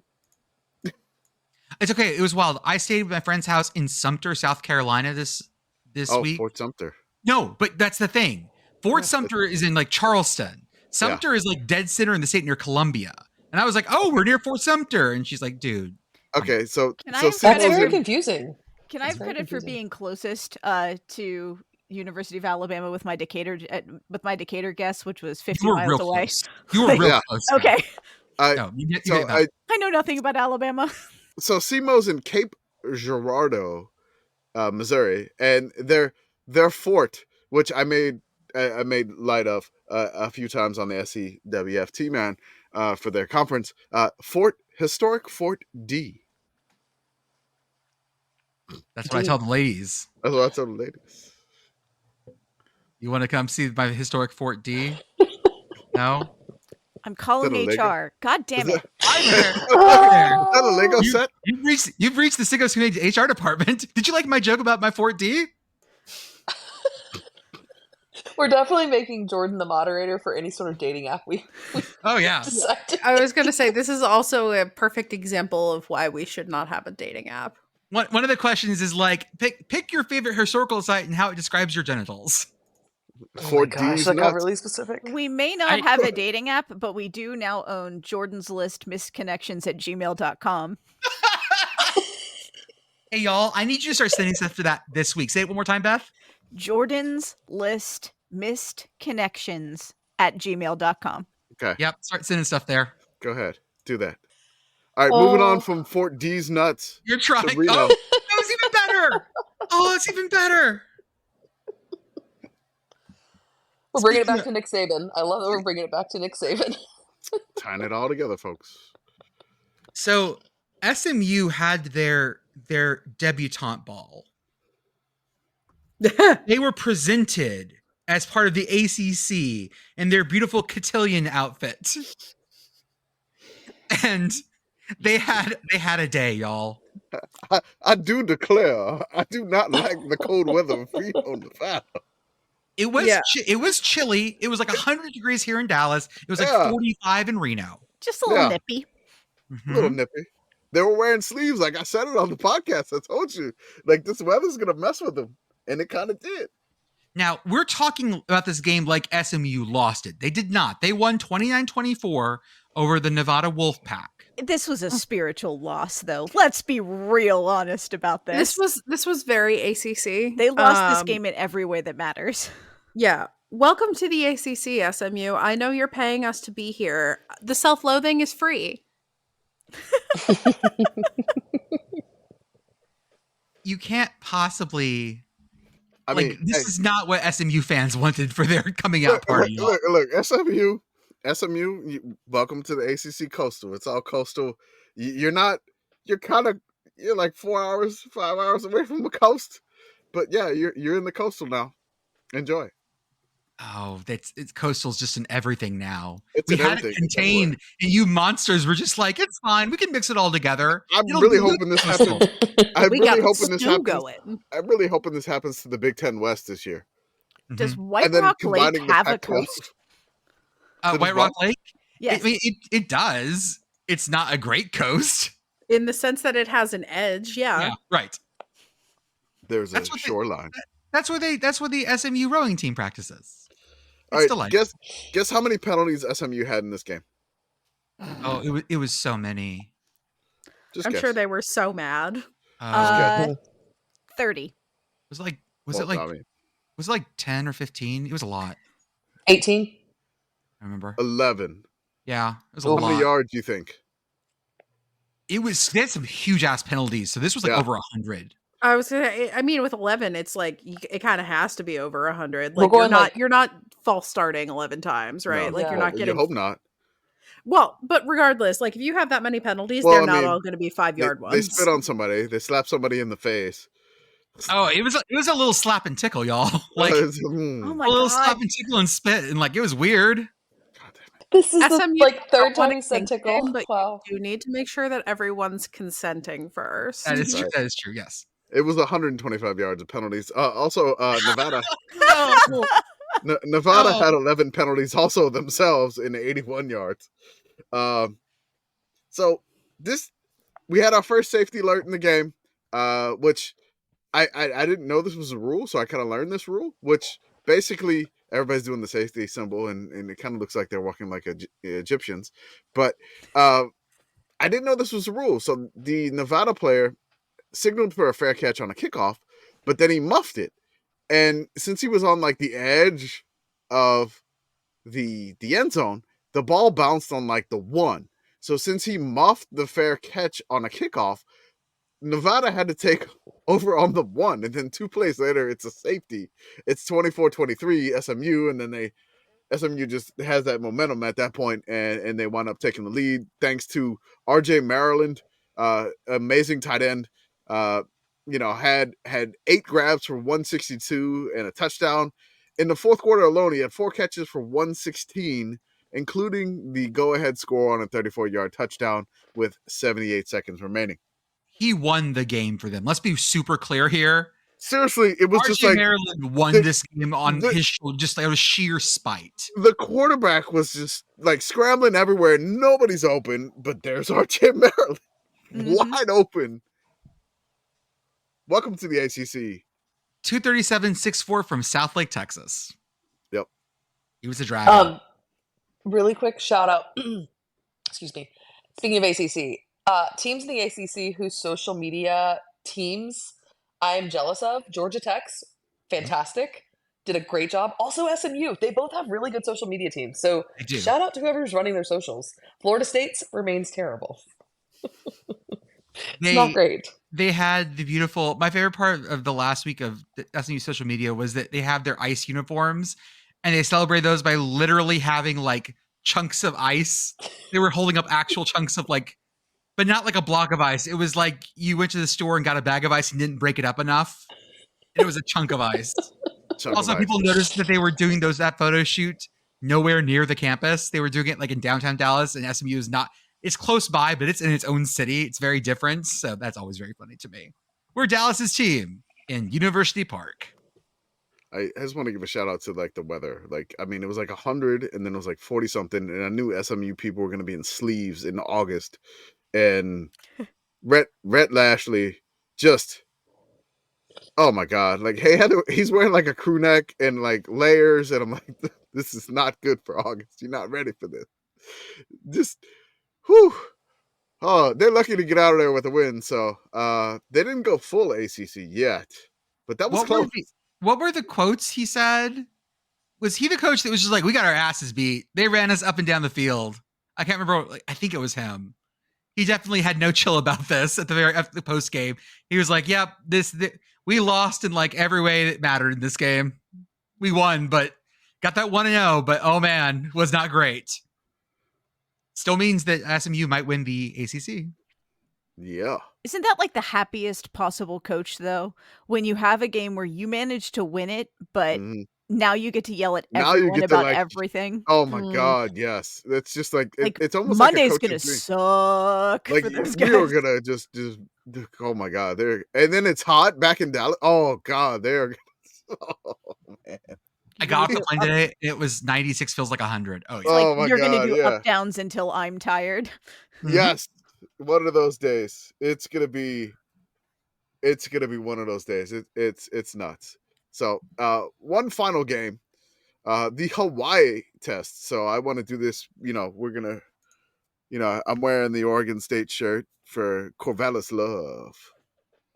Like, oh yeah. I didn't get home early enough to get you a storm sound, but I have a couple options here. Okay, so, what do we got? Say your intro and I'll give you some sound, okay? Welcome to 96.9 FM. The Quiet Storm with Corvallis Love. Oh. Okay, that's okay. Hey, try it again. Try it again? Yeah, give me another one. Give me another read. Oh, another take. All right, another take. Take two. Welcome back. It's 96.9 FM. You're here with Corvallis Love. Give me another read. Give me another read. Okay. Welcome back, folks. It's 96.9 FM with your host, Corvallis Love. Hello there. Hello there is correct. And welcome to your first Hawaii test of the year. There was a tropical storm and these winds out there. And it was Tropical Storm honing in on Clarence T. Shing's complex. Close enough. Oh, yeah, that's right. Are you talking about kicking into the wind? Well, oh, man, you're going to need a holder for that ball. I didn't realize that our two favorite quarterback Bradens were back this year. Oh, yeah. Yeah, Braden Shager's back. Braden Shager out in Hawaii, and then Braden Nicola Fowler. Yeah, Nicolosi Fowler. Nicolosi Fowler at Colorado State. The two Bradens that were at the top of our Detmer charts consistently last year were fighting each other for the top, and our beautiful boys are back. They're back. And this is like playing like a 6th grade band class. I've got too many Bradens. It's a Mountain West match in heaven. 17 Bradens and no one spells it the same. Yep. That's right. That's the Taco Bell signal, which is time for your fourth meal. Just about to say that sounds like the Taco Bell sound, and now I want Taco Bell. This you better game run for the border. Had everything. Everyone in our timeline discovering the Team One Sports app and how bad it is. Look. I love the Team One Sports app. Because like we're just telling about, hey, Team One Sports app. If you're on the mainland, get the Team One Sports app. They're like, oh, it's like geo-locked. I'm like, okay, update your app permissions. We're like doing tech support to get everybody to watch the That was the wild thing. They were doing tech support. And then look, I love that I found the Team One Sports app on my like Fire Stick, like the Amazon Fire Stick. The only problem with that is now the Hawaii test for me is like I have to like lay in my bedroom watching the bedroom TV. No, that's a bad idea. And look, I survived the Hawaii test. I did it. I made it. It was just like I'm tweeting and it's the only game on. It's the only thing going on. But those Hawaii commercials kept me going. I'm going to give a shout out to like, the beer, the Hawaiian beer. Kona beer. Hell yeah. Kona beer. Yeah. Amazing. Also like the Hawaii commercial, there was like a Honolulu dealership. One of the dudes in our mentions was like in the Kona beer commercial. Oh yeah, the dude on the left was like my OC in high school. Yeah, it was just like everyone fucking knows each other. It's great. It's amazing. And then so like we love like there was this giant ship. It was like Pasha Hawaii or whatever. And then there was another ad. I think that I just started a thread just to like entertain myself to try to keep myself awake to watch this game. But Delaware State was game. They were game. And it was 14-0, and I was like, okay, Hawaii is gonna run away with this. Delaware State had problem with like a punt. They had the punt into the wind, and it was like a 44-yard punt return for touchdown. Like, I mean, it's like the shortest punt return for touchdown I think I've ever seen. It was only like 44 yards. It was ridiculous. But like, it was great. They fought back. They made it 14-14. And then Hawaii, kind of got it going. And Shager was able to throw a Shager bomb into the wind.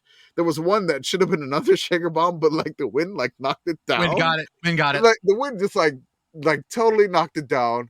And they were able to get the win at 35-14. But I mean, really, like the line was like 40. But I was just like, I'm just glad Delaware State put up a good fight, and they played a great game. And shout out to their punter who had the longest punt of the week.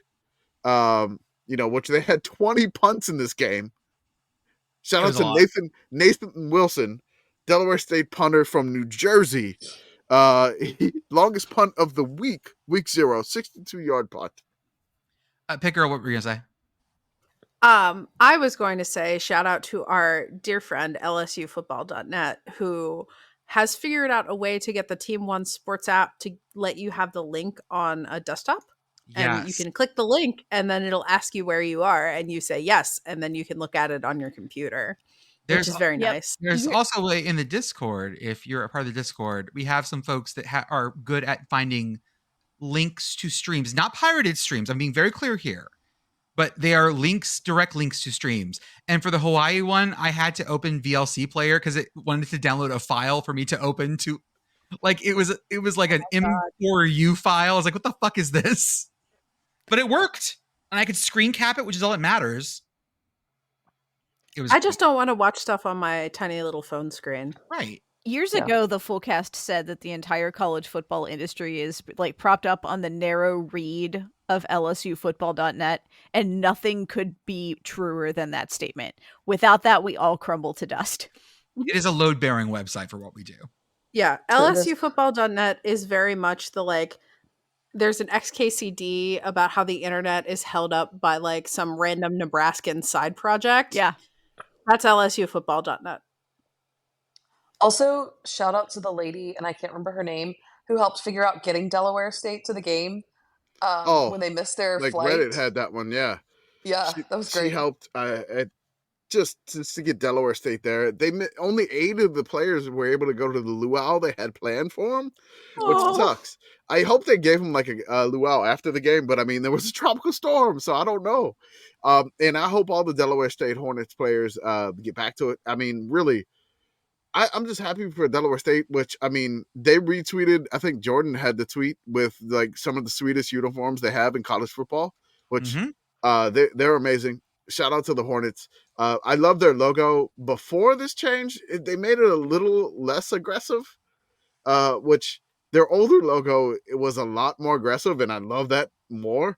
But it's still a Hornet. So, again, we had the Bees and the Hornets to end the night. We had the Bees in Ireland, and then we had the Hornets all the way in Hawaii, like 7,000 miles away. Hey, Commish, I found the oldest Delaware State logo I can find. I'm going to put it in the chat, and I need you to use your words to paint a verbal picture of this. It's in the chat now. Oh my God.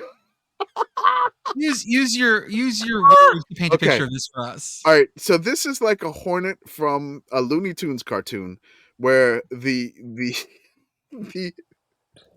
wings kind of look a little bit like butterfly-esque, but the stinger and the nose of the Hornet is just like a straight up arrow.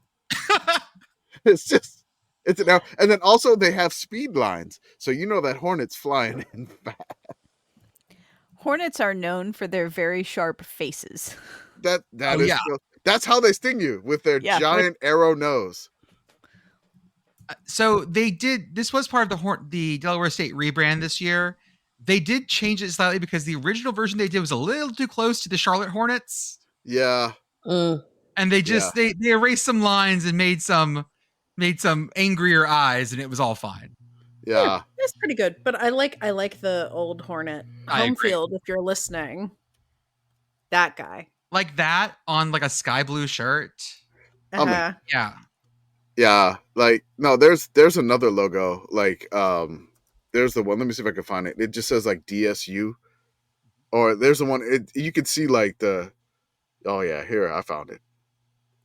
Oh yeah. Wait, wrong button. Wrong button. That one. That's right. You better hit that power up, baby. Jordan just going through the buttons, just keep saying wrong button, wrong button. So perfect. So you can label them. Here, let me show you. You can label them. Yeah, that's why I got you that one. But I have chosen just to leave them as like illegible file names. God. Oh God. I'm sorry. This is my fault. That's like Goofy from the Goofy movie, right? Yeah, no, not from the classic Oh, okay. Falling off a cliff. At some point for in-season content, when we need something for like a Thursday podcast or Friday morning podcast for the Patreons, there is a Goofy college football short that we all need to watch in real time and talk about. It's wonderful. I will do this because it's from like the 1920s or 30s. It's great. I think I've seen this. It's great. It's on Disney Plus. My kiddos watched it like 20 times. Yeah, it's amazing. Yeah, it's great. It's. I think we have to watch the version on YouTube though, because I think they cut out the parts where everyone's like smoking. All right. No, I want the part where they're smoking. Okay, so we have about I'd say about 10 to 15 minutes left on the pod here. So I want to do this. We're going to skip this one thing and we'll do predictions or whatever and stake your claim next podcast, which we'll do that. This one should not take as long. And this one should be quicker here. But so one of our Discord members proposed this thing and they wanted to see if we would do a draft just from the main hosts here. So sorry, Katie. But so okay. Jordan, Commish, myself, of course, Beth, and Pitt Girl, we need to draft a few things. But the only thing is that we're not going to draft anything up front. We're going to get time slots assigned to us, and we're going to build our networks to try to get the most Sickos games of the week in these slots. All right? Okay. So this is the rules here. So each host is we're going to draft a network where we think is going to have the best Sickos time slot for the upcoming season.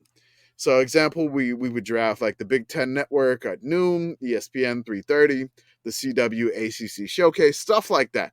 But the way I broke down this draft is we have a picker wheel.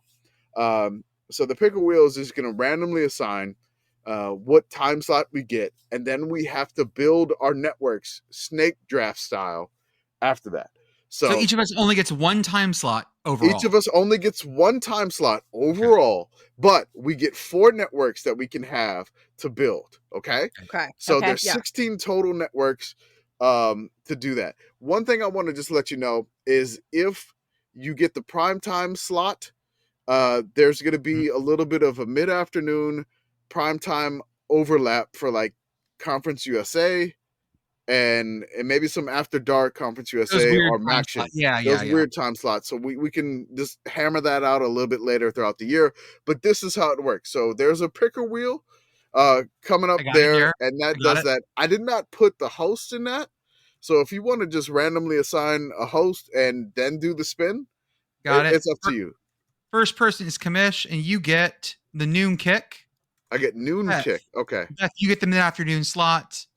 Pitt Girl, you get prime time. Fuck. And I get after dark. All right. So Pitt Girl's got, and then, so after dark, we're going to rule this a kickoff time after 8 p.m. Eastern Standard Time. That's fair. All right. So that's what we're going to do here. So I have the noon kick. We don't have time, by the way, on this podcast, but fuck your time zone and your awful hours for things. The East Coast time zone is a fucking wasteland. That game ended at 3:30 in the morning.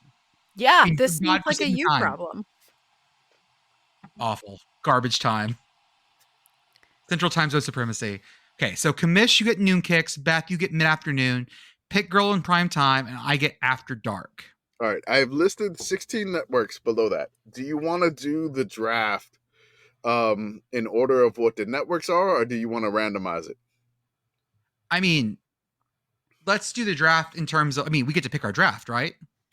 Well, yeah, we'll do it snake style. So we'll do snake style, like whoever's first, and then, just piggyback off of what network you want. So I think we go in just the order we did there. So Commish, Beth, Pitt Girl, and then me. Okay. What's your first choice, sir, for your noon kick? Noon kick. I'm just gonna take regular ESPN. Oh, see, I thought you would have gone Fox. No, that's the big Fox noon is- kick. I don't want that. You don't want that? Okay. I don't want big noon. I'm looking for Sickos games of the week here. Beth, where are you putting your mid-afternoon? What's your first mid-afternoon claim? We're gonna take ESPNU. That's a really good choice there. That's real Good strong. one. Yeah. Yeah. Pitt Girl for prime time. ACC Network. Okay. Wrong. There we go. There we go. All right. So The one thing with ACC Network is that sometimes the air quotes primetime ACC Network games kick off at 8, We'll and call so that. it's like No, we'll count that for you for that. No. Eight counts for you for prime time. Anything after 8, like 8:30 Eastern, 9 Eastern. Yeah. So you should be safe there. okay. I am going to claim the entirety of ESPNU. Wait. No, sorry, ESPN Plus. My bad. God damn it. Okay. I'm going to claim the for entirety After Dark. of ESPN Plus for After Dark. Just for the After Dark slot. Okay, so that's For Jordan. After Dark, ESPN Plus. All right, that's gone. Okay, we're back. Oh, I get my second choice because it's a snake That's draft right. here. Mm-hmm. Snake Okay, draft. so then I'm going to grab FS1. Okay. FS1 has some really great vibes. The only other one I would have gone with maybe CBS Sports Network for some of that Mountain West action. Mhm. True. Both of those are good. We're back at Pitt Girl. Oh shit. Prime time. Prime time. Oh god. How normie. SEC Network. Yeah. SEC? Yeah. They put some weird shit on there. Yeah, I'm sort of because I have prime time, right? And so like that's just gonna be hard. There's not gonna be a lot of Sickos games in prime time. No. you So I gotta feel like find I the other gotta ones. take the like tier 2 channels Yeah. and get the weird shit. That's right. All right. Mid-afternoon is Beth. I'm gonna take the combo of the rest: Facebook, Flow TV, NEC Front Row Video. Okay. There's another network I need to throw in there too. So like Probably Spectrum. Team One Team Sports One. probably in there. One. Stadium app would be in there. Hey, Yeah, like- Team One, I found what it was College of NAIA game, College of Idaho College versus of Idaho. That's right. Lincoln, Yeah. California on someone's phone. Yeah. All right. Not watching it on a phone. Someone was recording it on their phone. All right. I got noon slot, right? Yes, Yep. got news And I live. got 2 in a row. Yes. Yes. All right. Commish is taking Big Ten Network. Yeah. Yeah. All right. Oh, it's Indiana facing off against the Washington Huskies at noon on the Big Ten Network. Nice. Live from Bloomington. That's my stuff right there, right? Okay, second choice here. I do. I get another one. I don't know what I want. I'm gonna take ESPN 2. Okay. Good choice. That's usually the alt, like the good alt game. Sometimes Yeah. a weird one there. Yeah. Okay. Beth, we're back at you for a mid-afternoon choice. Let me just read off the networks. Let me read off the networks we got one is remaining. still on the board. I'm just saying. Let me read off the networks remaining. We got the CW, we got Fox, we got CBS, CBS Sports Network, NBC, True TV, which has like a game a week every week now, apparently. Which I'm gonna say if TNT gets involved in this, that counts too. Yes. So I'm gonna throw that in there too. Like anything like Turner Networks. You got the That's in there. Peacock as well. Yeah, Peacock, I'm leaning hard. I think I'm going to take the Peacock. Peacock. All right, I can't pass up the Peacock. Can't Proud pass it for up. Peacock. The way that Jordan's saying that sounds like Tracy Jordan saying Okay, it so on Dirty this, Rock. I was exactly going for that. I'm proud like a peacock. Yes. Isn't that Proud right, like a Abalone? peacock. I love it. The more I rewatch 30 Rock, the more I realize we've actually just gone into that timeline. We Because have. the shit we joke about is just the things that happen now. I mean, literally, there is a MILF Island. Right, like MILF Island was a joke. It was a joke, but it's a real show now. It is. We are at Pitt Girl, I believe. You know, I was gonna not do this because a lot of the time these games are at 3:30, which is not in my time slot. Okay. But there are some evening games on this network too, and also if I take it, that means Beth can't have it. So CW. Damn it. Yeah. Oh, that's out prime time. You're gonna get a lot of like West Coast, Oregon State, Wazoo connection. That's here. yeah, that's good there. Oh, Yeah. that's true. Yeah. Also, some NASCAR Xfinity Series races. Oh, that counts, right? Sickos race of the week on Too Fast, Too Sickos. I think I'm gonna go now, and I'm gonna pick. You get two here. My last. And then you're two. done. Yeah. I am gonna grab CBS Sports Network. Damn. Okay. That's a really good after dark slot. I'm gonna say that. I think so too. Really good. I'm not gonna grab the True TV one because I'm looking at the schedule and there's not enough. They're apparently getting most of the like mid-afternoon Mountain West games, so it's not quite what I want. Okay. So I'm afraid I'm gonna have to pick. Ooh, let's see here. Late night. I'm gonna go Fox proper. Okay. Give me Fox proper. All right. I get to go again. Mm-hmm. And left, by the way, folks, are CBS, NBC, and True TV. You know what's on CBS now? Big It's 10? not the SEC anymore. It's the Big Ten. I'm going to take CBS. Yeah, good call. I'm going to take True TV, TNT. Okay. Oh, so Beth is taking NBC coming off the board last. NBC dead last. I hope. Oh my God, I get like the NBC Notre Dame noon game that hopefully winds up in an upset. Except for the occasional one that wanders onto the Peacock for me. Well, yeah. Beth could get the one that wanders onto the Peacock at Fort D's nuts. But yes. Are they going to SEMO? Oh, I don't know. Cape Girardeau. They are hosting Northern Illinois and Miami, Ohio. Those feel like Peacock games to me, folks. They kind of do. But if they got anything like, Stanford at noon or something, maybe that'd work. Body clock game. It's a 2:30 game. Okay, I wouldn't get it. So I'm probably not going to get. I'm hoping my first three picks will give me enough chance to win the year. And so when we do Sickos Game of the Week, which we have our work cut out for us every week, but only 37 FBS versus FBS games. I love that the person that runs the AP poll, like Ralph Russo, was just like commented. I was like, we have 33 Division I games on Thursday night coming up this week, which is insane. So many. But we found out kick off within 3 hours of each other. There's not two slots. No, there's only they all kick off at the same time. Yes. And there's only two FBS versus FBS games on. I'm going to be breaking out the Octobox on a Thursday. Yes, we're doing that. But what I got from Fear the FCS, the first like octopus with four eight screens. Like, I'm the Octobox. So this week it's 1. It's just me smiling. This is 59 games of FBS versus FCS this week, and we don't rank those games. We don't do that. They're 19 FCS versus FBS games on Thursday, which is the most ever. The previous record on Thursday was 11. So you have 19 FCS versus FBS games on Thursday out of the 33.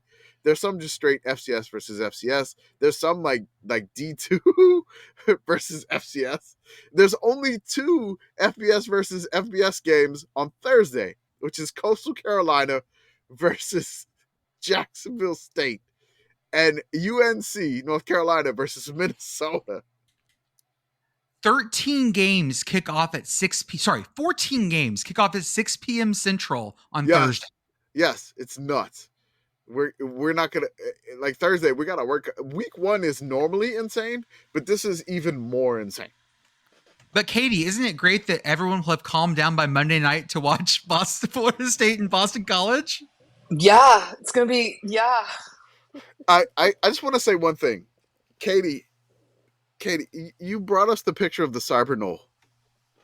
Oh my gosh! Was that foreshadowing for the season? Yes, for sure. No one will insure us. You attempted to drive across a large body of water and drown. Yeah, right. And it didn't work. No one no one's gonna insure us. It's fine. There was rain in Ireland, and the paint rusted. Do you know what's going to happen? I just realized we're going to be put into the Sickos poll, which is like a place I did not want to come back, but now we're going back. We graduated, and now, it's fine. Well, just like try to relax while Elon sends you a firmware upgrade. I'm voting for the Cyber Knoll, actually. That's going to be my vote this week. Sorry, Kevin. We need a firmware upgrade for Florida State. That's the problem. We need a firmware upgrade. That's right. Yeah. We need so many things. The Cyber Knoll. That has been your week 0 recap. That's right. We're happy to be back doing our shit. Yeah. And we have a bunch of games to talk about next time. If you're not used to this, we don't cover every single game. A lot of times it's just the stuff that like makes us excited or happy. Yeah. So if there's a big ass game going on and we never mention it, assume that that's because someone else is going to. Yeah. I mean, we don't cover. And I would rather talk about Fordham at Bowling Green. I mean, we're probably not going to talk about like Clemson versus Georgia. No. I don't care. Yeah, no, there are so many other podcasts you can listen to where they're going to talk about that. We'll talk about that. We're going to be talking about, again, just making a whole bunch of jokes about historic Fort D in Cape Girardeau, Missouri. And Clemson and Florida, Clemson and Georgia fans, you don't want us to be talking about your game. No, you don't. If we're talking about your game, things have gone badly awry. Yeah. Honestly, if you were a Georgia fan listening to us, sound off in the chat because I don't think there are that many of you. Not at all. They're not doing that. We're going to be talking about like toothpaste versus the Black Bears. All right, that's gonna be so much fun. I can't wait. It's on Flow Sports. I'm really excited. I'm looking here. I'm like, oh, there's Lafayette at Buffalo. Mercyhurst just moved up. I mean, Presbyterian at Mercer. Hell yeah. I mean, are you kidding me? We got the Merrimack at Air Force. I mean, that's what we're talking about. Why is Merrimack doing that? I don't know, but we definitely got to monitor that situation.